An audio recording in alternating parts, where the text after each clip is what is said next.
Students, हमारा अगला topic है वैद्युत द्विध्रुव के कारण निरक्षीय स्थिति में वैद्युत क्षेत्र की तीव्रता। तो सबसे पहले इसका फिगर बनाएंगे हम लोग यहाँ पर। किसके कारण? वैद्युत द्विध्रुव के कारण। तो सबसे पहले वैद्युत द्विध्रुव का फिगर बनाएंगे। तो वैद्युत द्विध्रुव का फिगर बनाने के लिए यहाँ पर हमने दो बिंदु लिखे हैं, ए और बी। तो पिछले वाले वीडियो में हम लोगों ने देखा था कि वैद्युत द्विध्रुव किससे मिलकर बना था? -q और +q आवेशों से मिलकर बना था। और यहाँ पर एक मध्य बिंदु O था। तो A से O तक की डिस्टेंस कितनी थी? Small l। O से B तक की भी स्मॉल l। तो A से B तक की कितनी हो जाएगी? l + l कितना? 2l। A से B तक की डिस्टेंस 2l। तो हम लोगों को अब वैद्युत क्षेत्र की तीव्रता कहाँ पर फाइंड करनी है? निरक्षीय स्थिति में। तो निरक्षीय स्थिति का मतलब इस द्विध्रुव के अक्ष पर ना होकर पॉइंट कहीं और होगा, ठीक है? तो उसे कहेंगे निरक्षीय स्थिति। तो वो पॉइंट हम लोगों ने यहाँ पर मान लिया, ये सपोज कर लिया। यहाँ से इसको मिला देते हैं, ये डिस्टेंस स्मॉल r हो जाएगी। तो स्मॉल r दूरी पर एक बिंदु P होता है। ये बिंदु जो है वो P हो गया हमारा।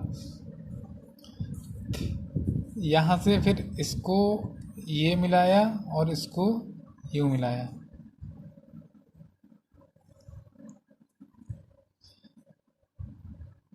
इसकी दिशा किधर होगी? बी पी की दिशा इधर ऊपर की तरफ, इस साइड में।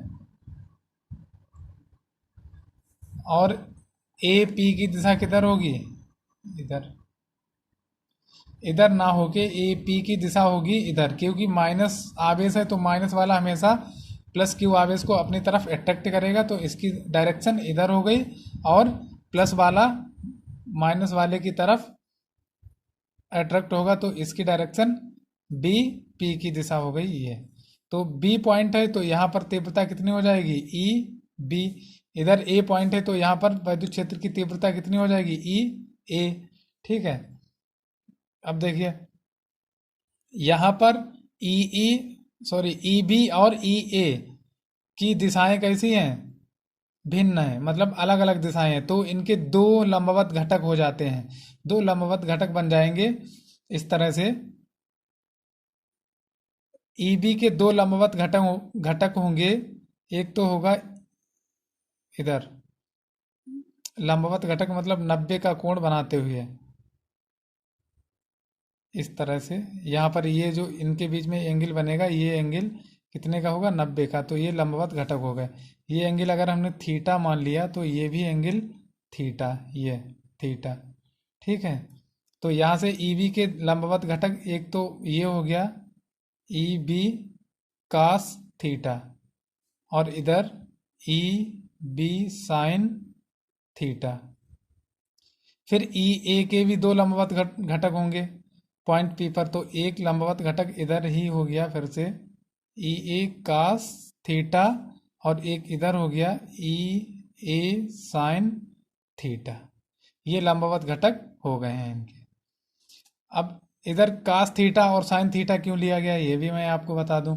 जिधर एंगल बनता है, ठीक है, जिधर भी एंगल बने उधर हमेशा याद रखना कॉस थीटा ही लिया जाएगा, और जिधर एंगल ना बन रहा हो उधर साइन थीटा। तो यहाँ पर एंगल नहीं बन रहा था तो इधर साइन थीटा प्रदर्शित कर दिया। यहाँ पर आपको इतना ही बस जानना है। और ये जो द्विध्रुव है वो के परावैद्युतांक वाले माध्यम में रखा गया है। तो अब इसकी थ्योरी लिखेंगे। सबसे पहले माना ए बी एक वैद्युत द्विध्रुव आघूर्ण है। ए बी क्या है? वैद्युत द्विध्रुव आघूर्ण है। किससे मिलकर बना है? -q और +q आवेशों से मिलकर बना है। और इनके बीच की दूरी कितनी है? 2l है।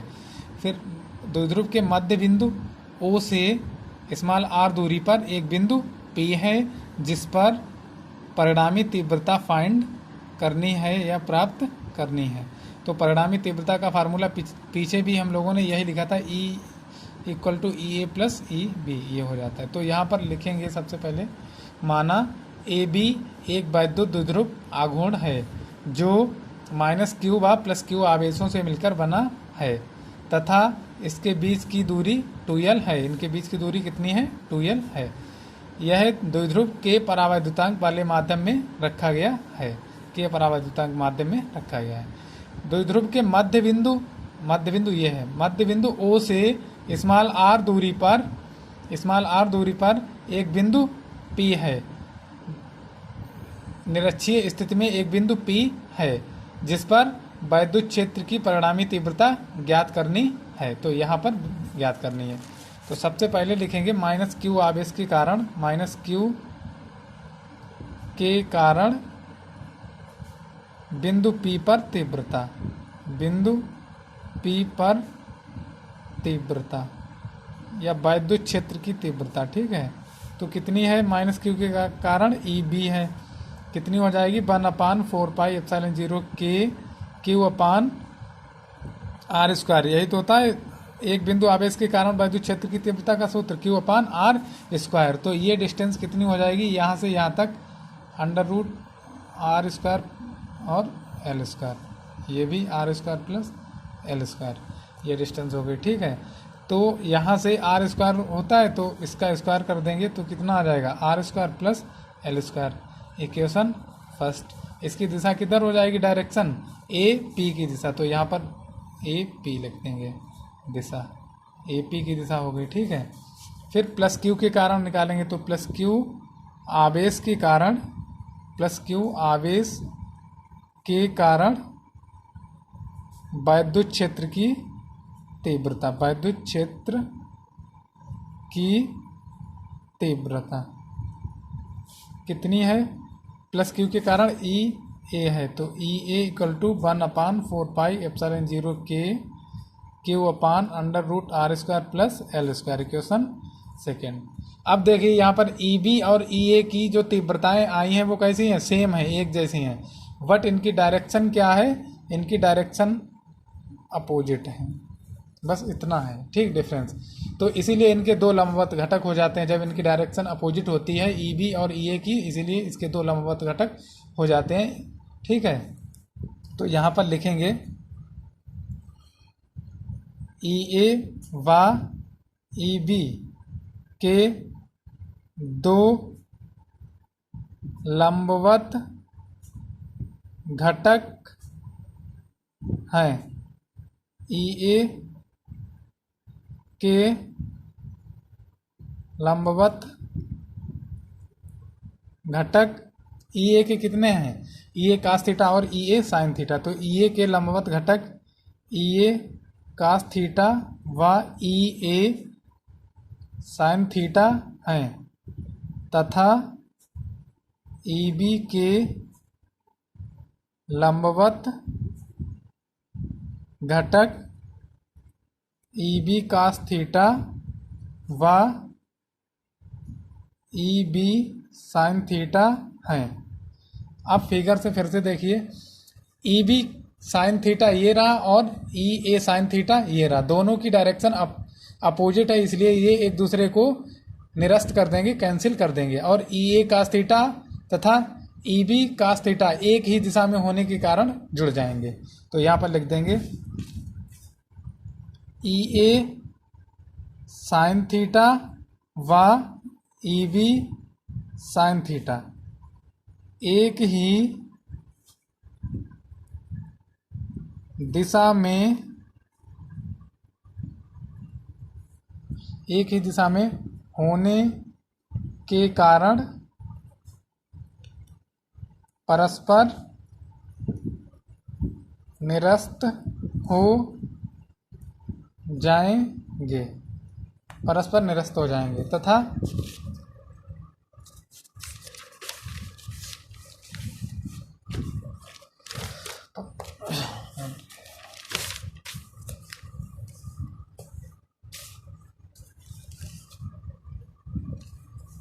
निरस्त हो जाएंगे। फिर लिखेंगे तथा EA cos थीटा व EB cos थीटा एक ही दिशा में होने के कारण, एक ही दिशा में होने के कारण जुड़ जाएंगे तब P पर परिणामी तीव्रता। तो P पर परिणामी तीव्रता देख लो कितना लिखा है, EA प्लस EB लिखा है। ठीक है, तो यहाँ पर EA और EB की वैल्यू रख देंगे। कितना है EA की value 1/4πε0 K Q/r² plus L²। Same यही EB की है, तो 1/4πε0 K Q/r² प्लस L²। यहाँ पर cos थीटा भी है, cos थीटा और cos थीटा। यहाँ cos थीटा 2 टाइम्स हो जाएगा, मतलब जुड़ जाएगा, तो कितना आ जाएगा Q/4πε0 K 2 cos theta r² plus L² E। ये आ गया। ठीक है, तो यहाँ से हम लोग cos थीटा की वैल्यू लिखेंगे। cos थीटा इक्वल टू क्या होता है, cos थीटा इक्वल टू होता है आधार बटा कर्ण होता है। ठीक है, तो चित्र में देखेंगे पीछे त्रिभुज कितना था, APO में, त्रिभुज APO में। ठीक है, cos थीटा बराबर हो गया आधार बटा कर्ण। तो आधार कितना है, आधार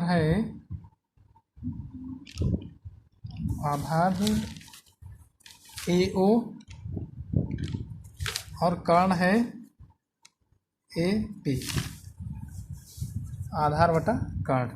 तो AO की जो डिस्टेंस है वो L है और AP की कितनी है, r² plus L² under root के अंदर। ये cos थीटा इक्वल टू, तो ये cos थीटा की वैल्यू कितनी है, L/√L² प्लस r²। तो यहाँ पर पुट कर देंगे, तो E इक्वल टू हो जाएगा Q/4πε0 K 2L/r² plus L² और into under root r² plus L²। यहाँ से एक फार्मूला हम लोगों ने पीछे पढ़ा था, P equal to Q into 2L। तो ये है Q इंटू 2L, ये कितना हो जाएगा P। और यहाँ से लिख देंगे चूँकि R is very very greater than L, क्योंकि R का मान चित्र में आप लोग देखें L से ज़्यादा है। ठीक है, तो r² का मान और ज़्यादा हो जाएगा, तो L इसकी अपेक्षा 0 हो जाएगा। तो लिख देंगे तब L इक्वल टू 0 रखने पर, तो E equal to Q into 2L कितना होता है, P होता है। ठीक है, तो यहाँ लिखेंगे P अपान इनकी जब मल्टीप्लाई करेंगे, ठीक है, तो ये आ जाएगा r² L² की पावर 3/2। और L का मान 0 रखेंगे, यहाँ पर लिखा भी है R is very very greater than L, then L equal to 0। तो 1/4πε0 K P/r² 3/2, L equal to 0 हो गया। ठीक, r² से r² कैंसिल, तो sorry E equal to 1/4πε0 K P/r³ newton प्रति कूलम। तो ये रहा निरक्षीय स्थिति में वैद्युत क्षेत्र की तीव्रता का व्यंजक। धन्यवाद।